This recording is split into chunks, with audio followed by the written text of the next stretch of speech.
Hello guys, myself Harish. I'm a chemistry faculty in Bapuji PU College. So today we are going to discuss 2020 previous year NEET question paper, the chemistry question paper. And you know what? In that question paper we are discussing from our team. We are discussing questions, that is series we are having. Different series are there, and in that one series we are discussing E1 series, right? In that E1 series you are having up to the 90 questions. They are all based on biology topic.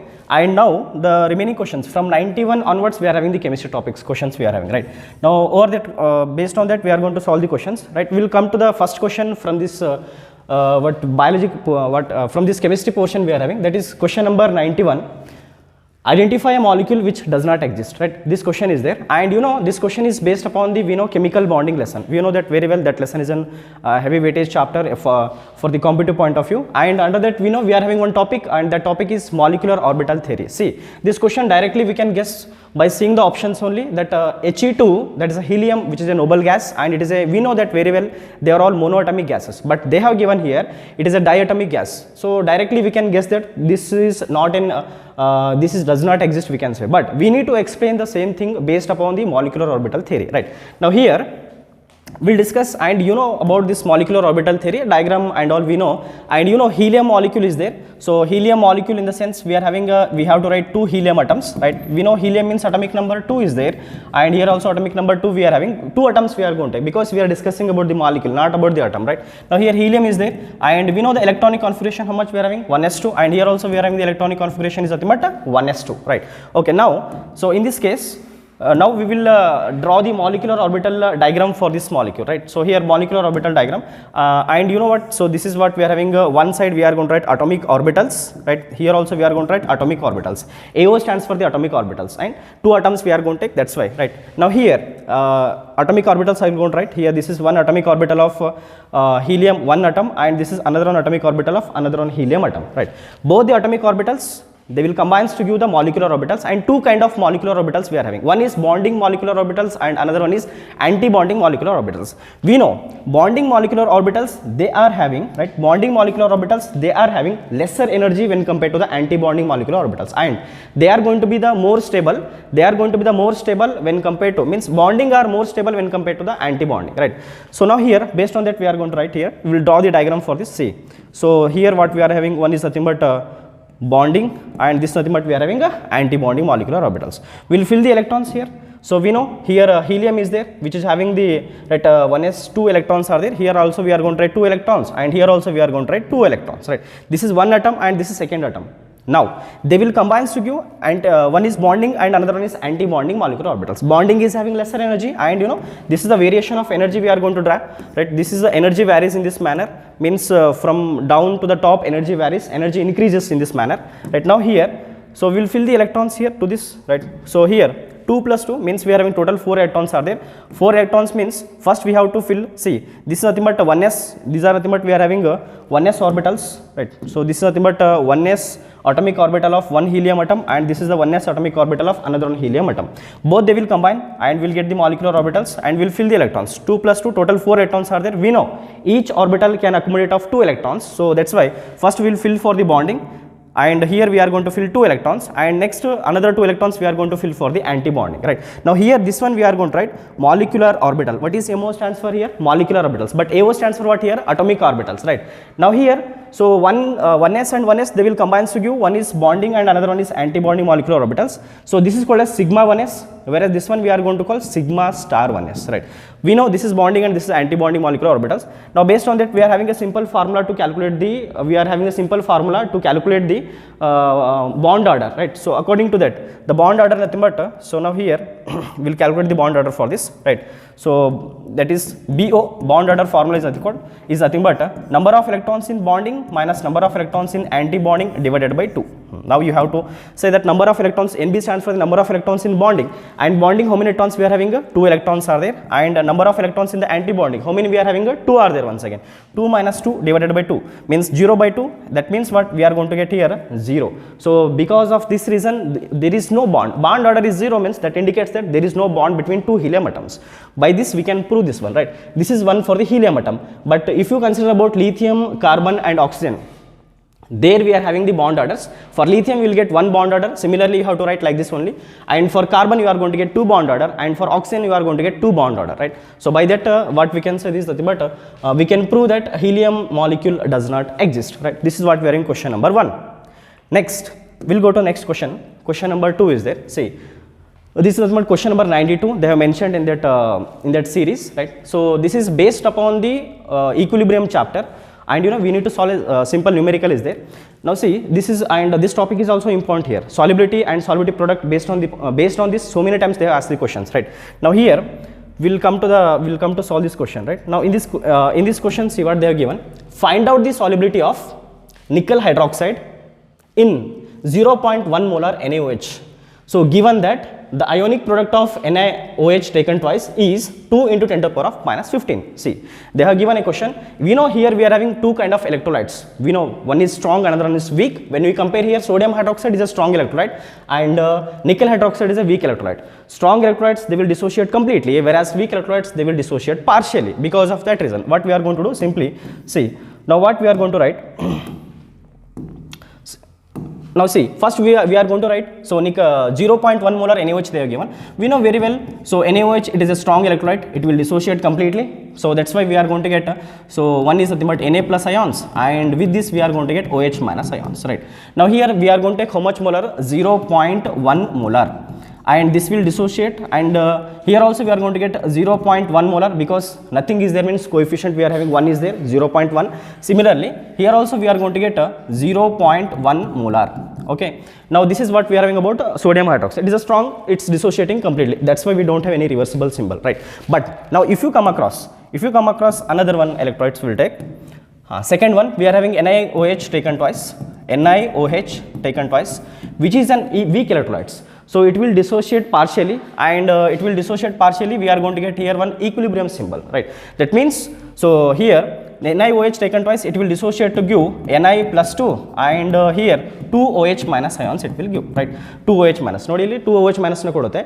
Ni it will convert into Ni plus 2, and OH, how many are there? 2 are there, that's why we will get 2 OH minus. Now, so now here, right, so okay, now see, so if you are going to take, they are saying that, so find out the solubility of nickel hydroxide. This solubility we have to calculate here, and so this solubility, if you are going to take it as S, and if you are going to take it as X, right? So 1 second.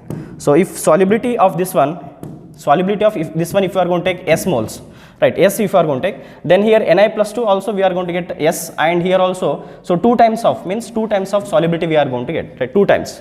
But you know what here OH minus ions we are obtaining from here, OH minus ions, whatever we are obtaining from here, and this OH minus ions, we are having a reversible symbol. That's why they are going to convert some of the OH minus ions, they are going to convert into nickel hydroxide also, because we are having reversible is there, reversible symbol means here, from here also we are obtaining OH minus, from here also we are obtaining the OH minus ions, but maximum OH minus ions we are obtaining from the sodium hydroxide, right? So because of this reason, what we can write here, the concentrations, or what we can write concentration is, but 0.1 molar already is there, 0.1 plus 2 kind of, we are getting OH minus from 2 sources, right? So from 2 electrolytes, 0.1 plus we are having 2S is there, right? We can write like this. But you know, the OH minus ions we are obtaining from the nickel hydroxide, this is, since it is a weak electrolyte, so that's why these OH minus ions, they are going to be converted into nickel hydroxide. Because of this reason, we are going to get we are going to obtain the whatever the 2s is there, this 2s value is, we are going to say it is negligible level, because this 0.1 molar it's going to be say it is 0.1 molar is greater when compared to the 2s. The reason is nothing but this OH minus ions, they are going to convert into nickel hydroxide. That's a simple reason, right? Because of that reason, what we can write here, see what we can write, 0.1 and 2s is there, and simply what we can write, ionic product. So ionic product, so this is equals to, we are having concentration of one is nothing but Ni plus 2, right? Ni plus 2 concentration, and another one we are having OH minus is there, OH minus to the power how much we are having 2 is there, right? So because this is a AB2 type of salt, for AB2 type of salts we know we have the formulas to remember. You should remember these formulas, right? For AB2 types we are having a KSP, that is solubility product, this value, this is equals to the, so concentration of A and concentration of B is there, and to the power what we are going to write 2 we are going to, you have to remember directly this formula, no need to so remember the things, but if you are going to, if that electrolyte is weak electrolyte, directly by using this formula only we can calculate. Okay, now here in this formula, right, so we will continue the things, right? Ionic product value they have given, how much they have given, sir? So ionic product is nothing but the solubility product they have given. So ionic product of NiOH taken twice, they have given the value 2 into 10 to the power of minus 15. So this equals to Ni plus 2 concentration. See, Na plus 2 solubility only we have to calculate, right? So this one we have to calculate, but here OH minus ions we are obtaining from the two sources, and here 0.1 plus 2s is there, and 2s is negligible level, that's why what we can write only 0.1 to the power how much you are going to write 2 you are going to write. So we will solve the next one what we are having, see. Okay, so now here solubility 0.1 means we can write 10 to the power of minus 1, so the 10 to the power of minus 1 is there, 10 to the power of minus 1 into 2 means 10 to the power of minus 2 you are going to get, and yes, solubility we are going to get, so it will comes to the denominator, when it will comes to the denominator 2 into 10 to the power of minus 15, that is 2 into 10 to the power of minus 15 divided by, so here, so 10 to the power of how much we are having, minus 2, this equals to the solubility, and now here when it goes to the numerator, so finally what answer you are going to get, solubility, this equals to 2 into 10 to the power of minus 13, so this means which option is the correct one here, option number, first option is the correct one, this much of molar you are going to get, right? So this is what we are having, second question. Next question number 93 we are having, students. So ಇದರಲ್ಲಿ ಸೆಂಟೆನ್ಸ್ಗಳನ್ನು ಕೊಟ್ಟಿದ್ದಾರೆ, ಸ್ಟೇಟ್ಮೆಂಟ್ಗಳನ್ನು ಕೊಟ್ಟಿದ್ದಾರೆ, statement basis ಮೇಲೆ question ಇದೆ, simple ಆಗಿ ನೋಡಿ ಇಲ್ಲಿ. Identify the correct statement from the following. So they have given A, B, C, D, four statements they have given, and we have to identify which one is the correct one, right? See, ನೋಡಿ ಅದರಲ್ಲಿ, so under that they have given first statement, CO2 is used as a refrigerant for ice cream and frozen food. But you know what? Yes, obviously correct. CO2 we are going to use, solid carbon dioxide we are going to use for the frozen food. But you know, but we are not going to use the gaseous. We are going to take in the form of solid form. You have to see here, physical state is too much important. Directly if you are going to see CO2 is used, yes, obviously CO2 is used. But you know what? They have mentioned G. G stands for the gaseous. So that's why in the gaseous form we are not going to use, but in the solid form we are going to use. So that's why this statement whatever they have given, this is going to become the false, right? It is not a true statement, right? So this is not a true statement. Next, second one they have given, the structure of C60 contains, we know Buckminster fullerenes, we know that allotropes of carbon, under that Buckminster fullerene that contains the C60 means it is made up of 60 carbon atoms, and here it contains 12 6-membered carbon rings and 25 membered rings. But actually, you know, you have to remember here, simple trick, remember, don't get confused here, we are having 12 and another one is 20 will be there, but 6 membered and another one will be 5 membered. So 6p is greater when compared to the 5, that's why 6 means, 6 is there means greater only we have to take, either 12 or 20, we know 20 is greater when compared to the 12, so that's why. So just you remember, whenever they are going to say you, 6 membered, how many we are having means 20, and here, so 5 membered, how many we are having means 12 are there, right? This one you have to remember. But in this statement, they have given the reverse. So the structure of C60 contains 12 6-membered, but 12 6-membered we are not having, 20 we are having. So that's why this statement is also false, right? Next, come to the next third statement. See, so for the third statement they have given ZSM5. It is a type of zeolite and it is used to convert the alcohols into gasoline. Yes, we have studied so many times, and ZSM, that is a zeolite. So zeolites, they are important, and ZSM full form you know, that is ZSM5, and here you know ZSM stands for the zeolite, right? Zeolite, Soconi, mobile, right? Mobile 5. So this is what we are having, and this is a zeolite, they are going to be used to convert the alcohols into gasoline, and this statement is also correct one. Next, the last statement we are having means this is the correct statement, and whereas this is a false statement we are having, right? Next, fourth one, CO is a colorless and odorless gas. Obviously CO is a colorless and odorless gas, and this statement is also correct only. So finally we will come to the option, that option, correct option we are having is nothing but C and D. So C and D means fourth option is the correct option, right? Okay students, we'll go to the next question. Next, Question number 94. So this question is based upon the hydrolysis topic they have given. See, hydrolysis of sucrose is given by the following reaction.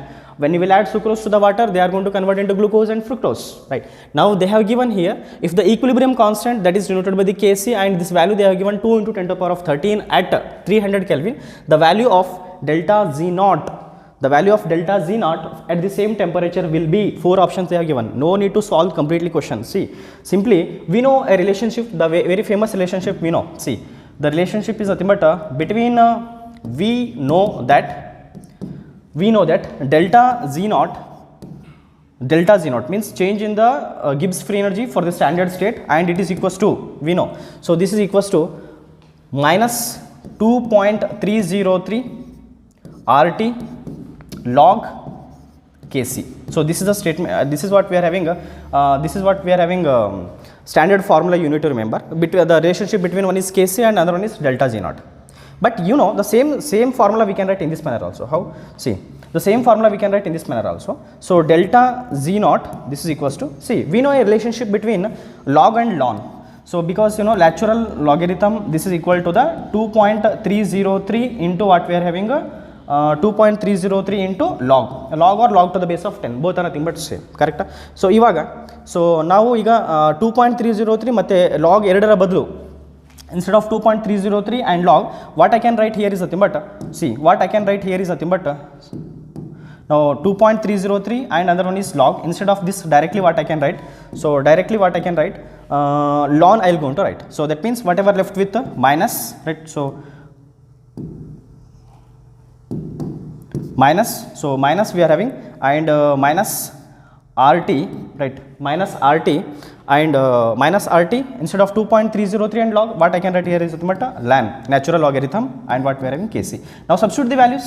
See, R value we know, the standard value of R we are having in terms of different units, different R value is there, but in that case, see, if you take R value standard state means, see, we know that minus, how much we are having means 8.314 joules per mole per Kelvin, and they have mentioned also joules per mole per Kelvin unit also they have mentioned, right? So joules per mole, okay, per mole per Kelvin, and next we are having T value, temperature they have given, how much they have given, 300 Kelvin, so into 300, so 300 Kelvin, that one also they have written. Next we are having, so ln, and ln instead means what I have written here, ln is there, so ln. Next Kc, so Kc value they have given already. See how much they have given, 2 into 10 to the power of 13.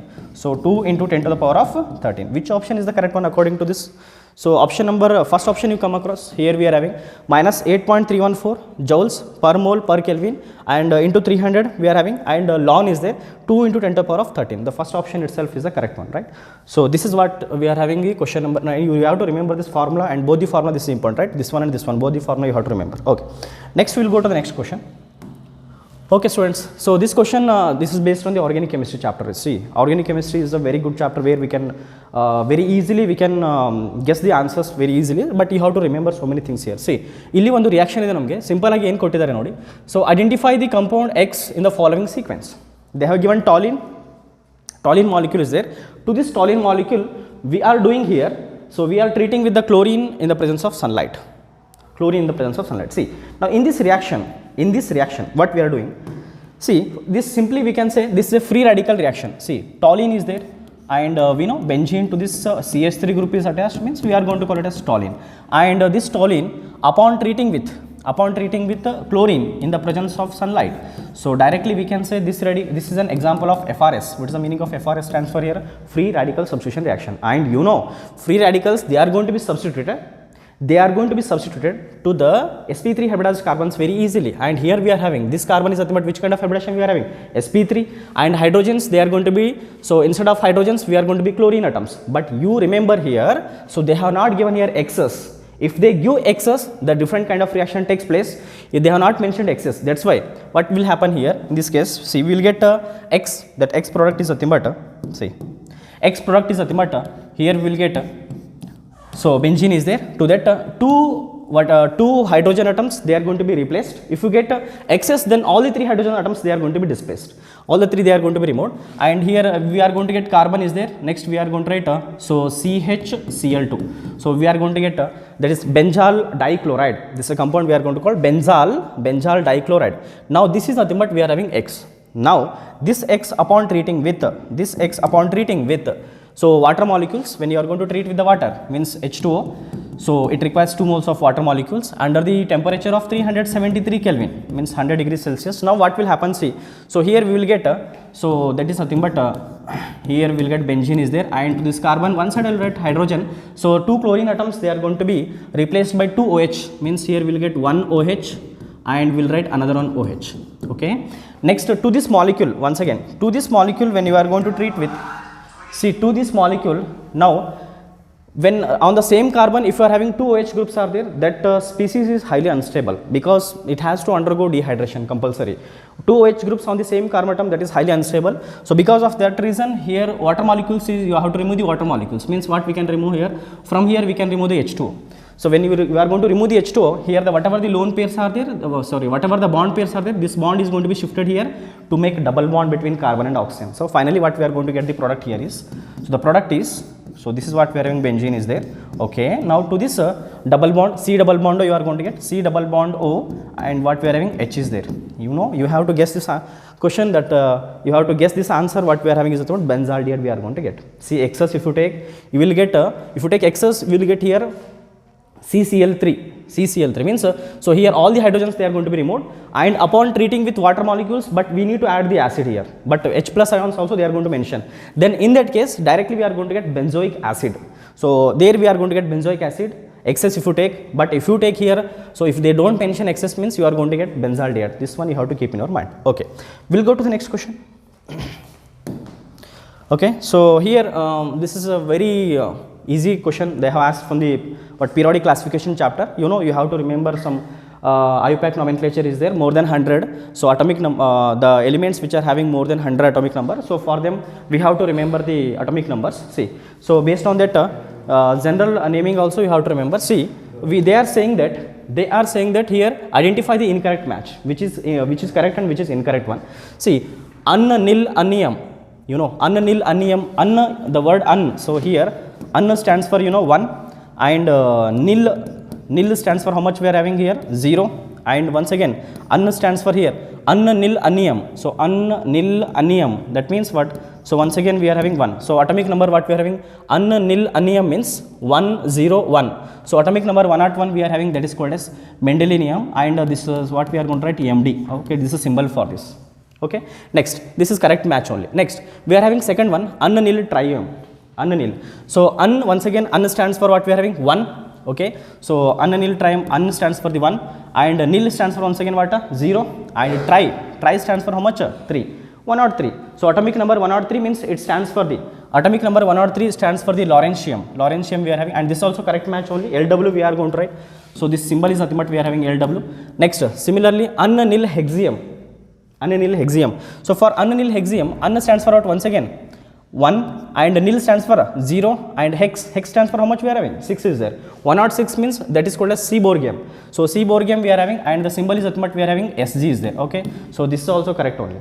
Now at the last we are having anium, right? So once again stands for how much we are having, 1. So okay, stands for 1, once again stands for what, 1, and once again stands for what, 1. So 111 is there. For atomic number 111 we are not having the Darmstadium. Darmstadium is not the option for this, but we are having Ronzanium. So Ronzanium symbol we are having is nothing but so what we are having, RG is there. So but they have given here, so that they have given example, they have given mentioned Darmstadium. So ಹಾಗಾಗಿ ಇದು option match ಆಗಲ್ಲ, means D ಫೋರ್ತ್ಗೆ match ಆಗಲ್ಲ. So which option we need to select ನಾವು, D is the nothing but V. Next questions we are going to discuss in the next session, right? So thank you students.